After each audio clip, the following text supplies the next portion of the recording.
Houses, ladies and gentlemen, Assalamu alaikum and a very good late morning. I think today is a great day for me and obviously for all of us.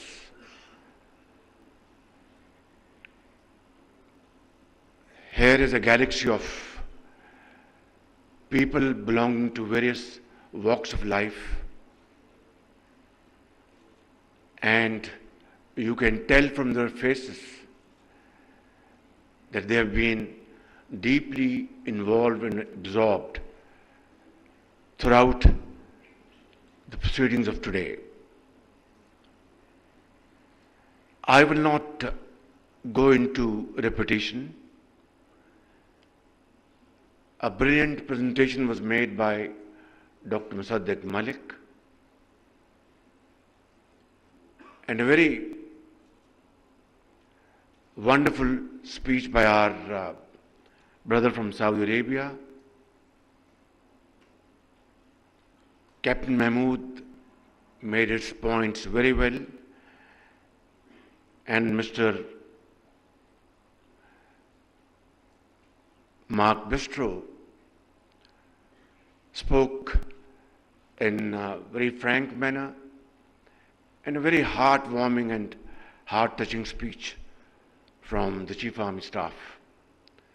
So I will just stick to a few points because there's hardly anything more I can add on to their brilliance and extremely well articulated points. As it has been said that this has been a journey of 75 years,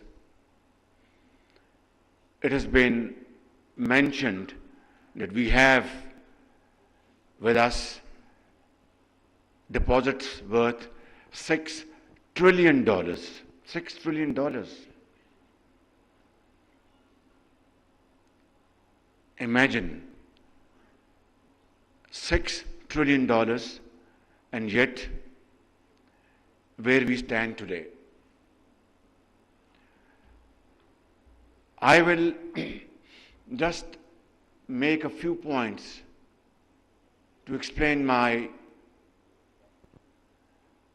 point of view. For example, Pakistan Steel Mills was established back in 70s with Russian support, and its entire raw material was always imported. There was, and there is, and there shall always be Kalabagh iron ore, which was probably touched and then forgotten. And there is no question about it that whatever iron content this Kalabagh iron ore had, today's technology and today's expertise could have and can easily convert into a raw material for steel plants in the shape of pellets or in other forms. Ricodic, another case in point. Without going into details, there was a penalty of $10 billion imposed on Pakistan. And God forbid, had this been imposed upon us and had we been forced to execute it,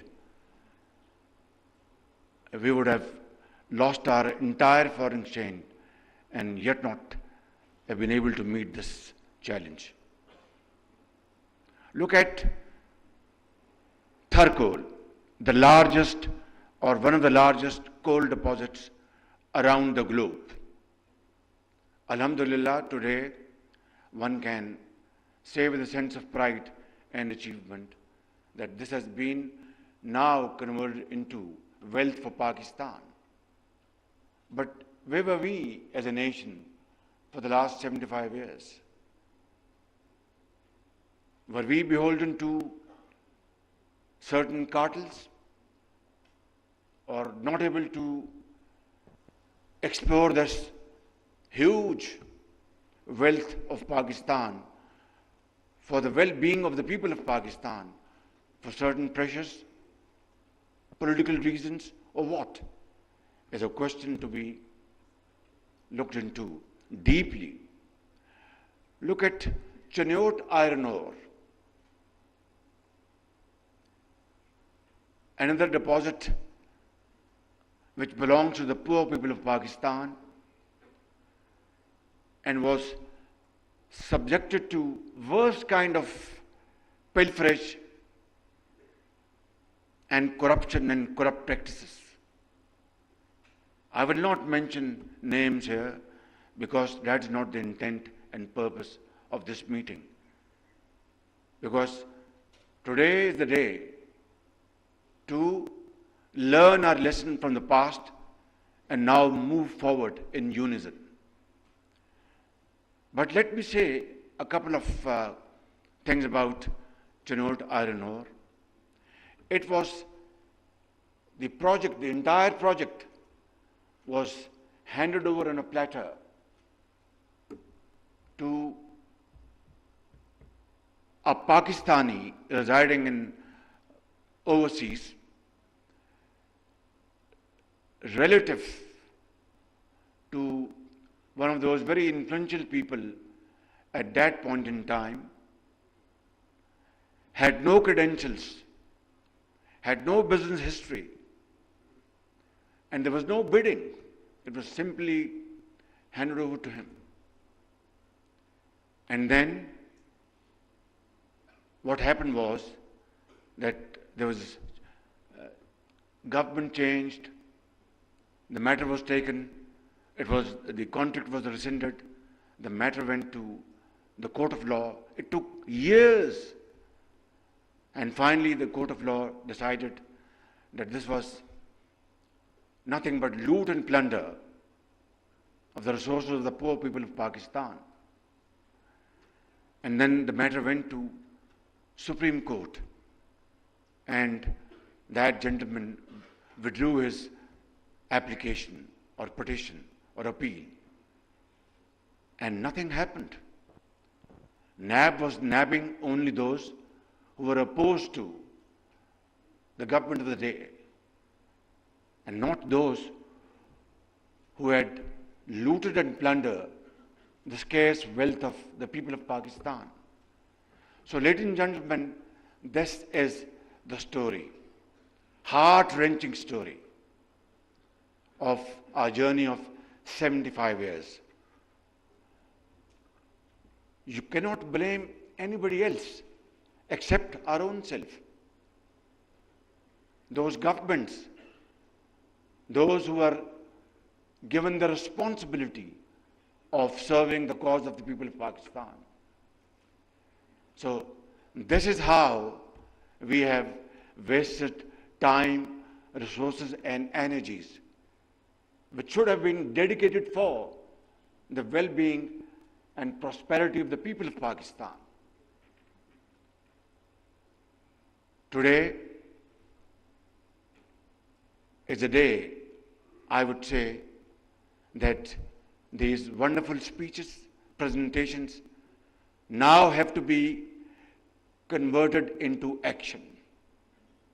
Because certainly in the past, many such events were organized, speeches were made, papers were read, presentation made, and when it came to the question of implementation, it was what I told you a minute ago, how a record was derailed, Tharkol, and so on and so forth.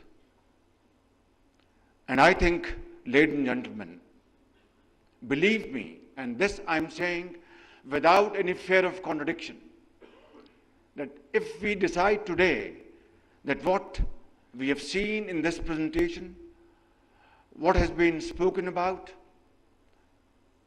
if this can be converted in letter and spirit, then I'm telling you, this nation will find its lost place by the grace of God in the next few years, through hard work and through untiring efforts. And that is why I want to come to the point now. But before that, I would like to thank my brother, Minister from Saudi Arabia, for his heartwarming comments about our friendship, our brotherhood, our fraternity, which is absolutely beyond any ray of doubt. Saudi Arabia and Pakistan are two brotherly countries and have always stood by each other through thick and thin and supported the cause of both the countries at every forum and at every moment. The most recent example is your support to Pakistan to achieve IMF program. You contributed $2 billion to meet the gap, which was so vital for Pakistan's survival. And my brother, on behalf of the people of Pakistan and my government, I'd like to thank you and convey my sincere gratitude to my brother, His Royal Highness Mohammed bin Salman, for his wonderful cooperation at this hour of need. Thank you very much.